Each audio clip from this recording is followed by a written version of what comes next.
नमस्कार दोस्तों, मैं संतोष कुमार मिश्रा अपने YouTube चैनल धर्म यात्रा एस कुमार पर कहानी सुनाता हूँ। कृपया हमारा चैनल सब्सक्राइब करें। एक बार स्वर्ग के राजा इंद्र ने अपने राज्य में एक प्रतियोगिता की। प्रतियोगिता संगीत की प्रतियोगिता थी। उसमें यह था कि जो भी आएगा और अपने गाना, कविता इत्यादि जो सुनाएगा, उसमें राजा इंद्र को जो सबसे अच्छा लग जाएगा तो राजा इंद्र पुरस्कार देंगे जो विजयी होगा। तो एक दिन में 15 लोगों को बुलाया जाता था। 15 लोग आकर के अपनी गाना, कविता, दोहा, जिसको जो आता था वो सुनाता था।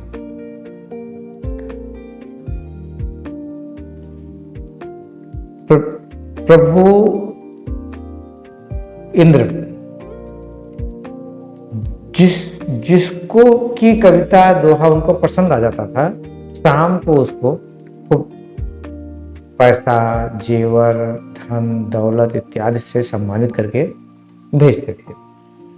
एक दिन ये बात पृथ्वी लोक पे एक भी आई। उसमें एक कोयल को पता लगा कि राजा इंद्र के सभा में ऐसी प्रतियोगिता रखी गई है जिसपे जाकर के अपनी कला को प्रस्तुत किया जाए तो उसमें पुरस्कार मिलता है।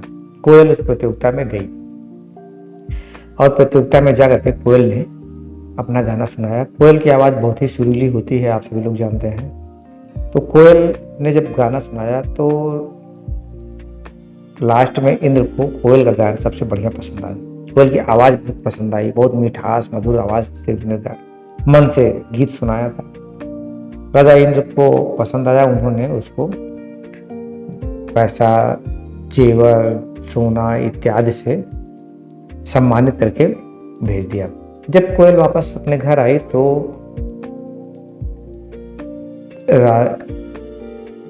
काफी सुख सुविधा से लैस हो गई। जो उसका अभाव था वो चीजें उसके घर पे हो गई। बड़े चैन से रहने लगी। उसी के बगल कौवा रहता था।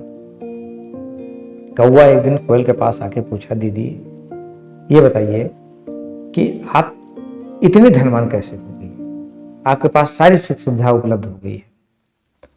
कोयल ने कहा, भैया राजा इंद्र के दरबार में एक प्रतियोगिता है, उसी में हम गए थे और अपनी बात को हमने, अपने गीत को सुनाया। हमारे गाना को उन्हें राजा इंद्र को पसंद आ गया। राजा इंद्र ने हमें पुरस्कृत किया। पुरस्कृत में इतना धन दौलत सोना दे दिए कि हम जीवन भर अब आराम से हमारा बीत जाए। तो कौवा ने ये पूछा कि क्या हम भी उस प्रतियोगिता में जा सकते हैं? कहीं वो प्रतियोगिता में कोई भी जा सकता है। इन प्रतियोगिता चल रही है? कौवे ने पूछा। कोयल ने कहा, हाँ प्रतियोगिता भी चल रही है, 2 दिन और शेष है। कौवा भी रात में इनसे बात किया, सुबह ही जो है निकल लिया।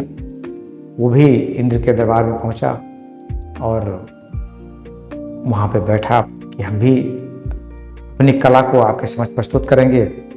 उसको भी कहा गया, ठीक है प्रस्तुत करिए, यहाँ तो सभी लोग प्रस्तुत कर रहे हैं। कौवा अपनी आवाज से जब गाना शुरू किया तो इंद्र गाने के लिए राजा इंद्र के यहाँ 15 मिनट का समय दिया था कि हर आदमी अपनी कला 15 मिनट में प्रस्तुत करे। 2-3 मिनट ही हुआ था कि कौवा की आवाज सुनकर राजा इंद्र उठकर अपने सिंहासन से खड़े हो गए। कहे, रोक दो, इसका प्रोग्राम बंद कर दो। कौवा का प्रोग्राम बंद हो गया। तो उसने राजा इंद्र से कहा कि हमें तो 15 मिनट का समय दिया गया है, 3 मिनट में ही आप हमारा कार्यक्रम क्यों बंद करवा रहे हैं? कहे, 3 मिनट के कार्यक्रम में हमारे सर में दर्द, हम बेचैनी सी महसूस कर रहे हैं। हम एक अजीब सी मेरी परिस्थिति हो गई है, हम खुद ही नहीं समझ पा रहे हैं कि हमें क्या हो। तो अगर तुम 15 मिनट सुना दोगे तो हमें किसी मेंटल डॉक्टर के यहाँ या रात में हॉस्पिटल जाके एडमिट हो जाना पड़ेगा। तो उसके बाद वो नाराज और हुए। इंद्र कौवे से कहे कि तुम सभा से बाहर चले जाओ। तो कौवा कहा करे राजा साहब हमारी प्रतियोगिता है, हमारा पूरी 15 मिनट हमको सुन तो लीजिए। कहीं 15 मिनट नहीं, हम तुमको अब 5 सेकंड भी नहीं सुनना चाहते। उसी दरबार में सबके सामने कौवे को बेइज्जत करके दरबारियों को बुला करके बाहर करवा दिया। कौवा बहुत दुखी हुआ, अपने आप को बड़ा बेइज्जत महसूस किया, उदास मन से सिर नीचे किए हुए जा रहा था वापस अपने घर को। तो रास्ते में भगवान भोलेनाथ शंकर जी भी उसी रास्ते से जा रहे थे जिस रास्ते से कौवा आ रहा था। अचानक शंकर जी ने देखा कि कौवा बड़ा उदास चेहरा लटकाए हुए आ रहा है। तो शंकर जी ने कहा अरे भाई कागराज, कहाँ क्या उदास से घूम रहे हैं, आप बड़े दुखी प्रतीत हो रहे हैं। तो कौवे ने कहा कि हाँ हम दुखी हैं। और इतना कह के वो शंकर जी को जब सामने देखा तो रोने लगा। शंकर जी ने उसको शांत करवाया और उससे पूछा कि बताओ तुम क्यों रो रहे हो, क्यों दुखी हो। कौवे ने अपनी सारी वृतांत बताई कि हम महाराजा इंद्र की सभा में गए थे। महाराजा इंद्र की सभा में एक प्रतियोगिता चल रही है संगीत की, और उस प्रतियोगिता में सभी लोग भाग ले रहे थे, हम भी वहां पर भाग लेने पहुंचे, परंतु राजा इंद्र ने हमें बेइज्जत किया और सभा में से सैनिकों के द्वारा पकड़वा के बाहर कर दिया। तो हमारा मन बहुत दुखी है। तो कहे अच्छा तो तुम चाहते क्या हो। कौवे ने कहा कि हम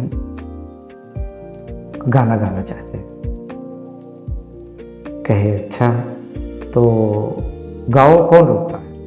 कहने अरे गाएंगे तो सुनने वाला भी तो चाहिए, हमारे आवाज गाने को कौन सुने। शंकर जी भोलेनाथ ही हैं, वो वही पलथी मार के बैठे। कहे तुम सुनाओ, हम बैठे हैं, हम तुम्हारा गाना सुन, हमारे तो दरबार में हम सबकी सुनते हैं, कोई उदास नहीं होता है, जो भी आएगा जिस रूप में आएगा हम उसका सारी बातें सुनते हैं। तो कौवा गाने का पूछा कि समय कितना है। फिर हमारे यहाँ समय नहीं है, जितना देर तक गा सको तुम गाओ, हम बैठे सब सुन रहे हैं, ये तुम ही डिसाइड कर लो कि तुम कितनी देर गाओगे। कौवा अपना गाना शुरू किया। कौवा गा तो अपनी आवाज में रहा था, लेकिन उसकी आवाज कोयल से भी सुरीली हो गई। वहां पे शंकर जी के साथ में और भी तमाम जो उस तरफ से जा रहे थे उसकी आवाज को सुन के वहां चले जाते थे। तो वो देखें कि कौवा गा रहा है बड़ा सुंदर और शंकर जी बैठे हुए हैं।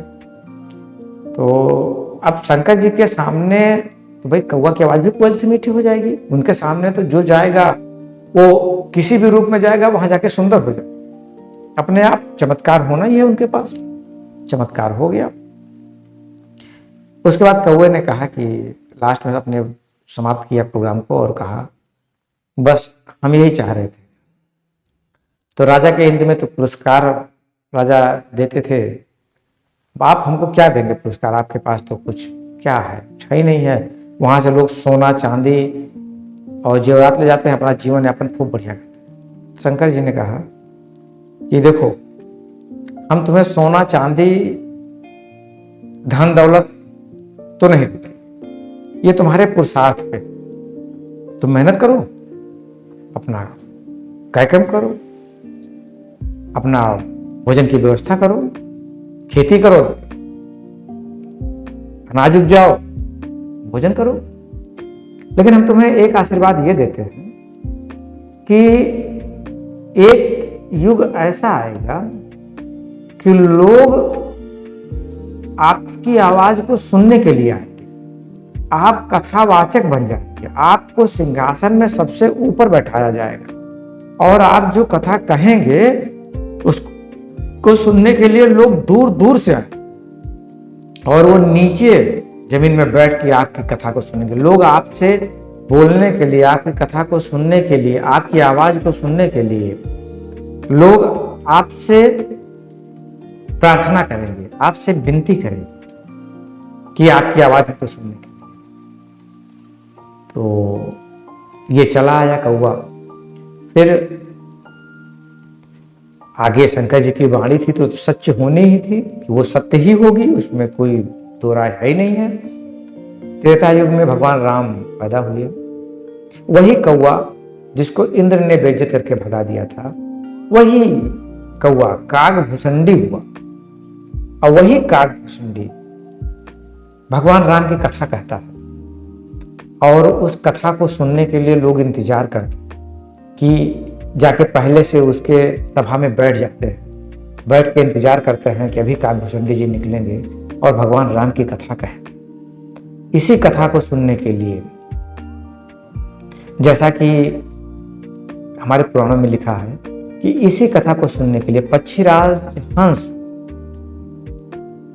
कागभुसुंडी जी के घर गए और जाके वो भी आम आदमी के तरीके उसी सभा में बैठे जहां पर सभी लोग बैठते थे।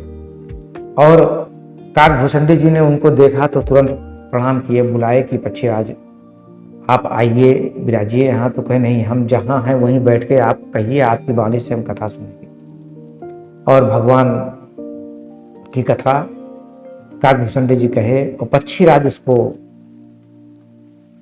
सुन करके फिर सब लोग कागभुसुंडी जी को प्रणाम करते। कागभुसुंडी जी का इतना सम्मान हो गया कि उनकी वाणी में कथा सुनने के लिए दूर दूर से लोग आने लगे। यही होता है आदमी की किस्मत, परिस्थितियां कब कहां कैसे बदल जाए। मित्रों, कहां से तिरस्कृत किए जाएंगे, कहां पे पुरस्कृत किए जाएंगे, ये समझना जानना हम लोगों के बस की बात नहीं है, प्रकृति की बात है। प्रकृति कहीं से अगर आपको तिरस्कृत करवाता है तो वो आपको पुरस्कृत भी करने के लिए एक जगह को छोड़कर रखा है। वो जहां आप पहुंचेंगे तो वहां पे आपको पुरस्कार मिलेगा। एक जगह अपमान मिला है तो दूसरी जगह पुरस्कार मिलना तय है। लेकिन आप पुरुषार्थ करते रहिए, आप में सहनशीलता होनी चाहिए, आप में धैर्य होना चाहिए, आप अपने कार्यों को करते रहिए।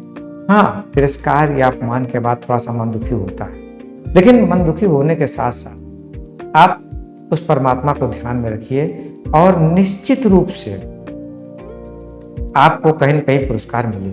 देखिए, पुरुषार्थ तो सभी लोग करते हैं। पुरुषार्थ कौवा भी करने गया कि वहां पे अपनी वाणी से गीत सुनाया।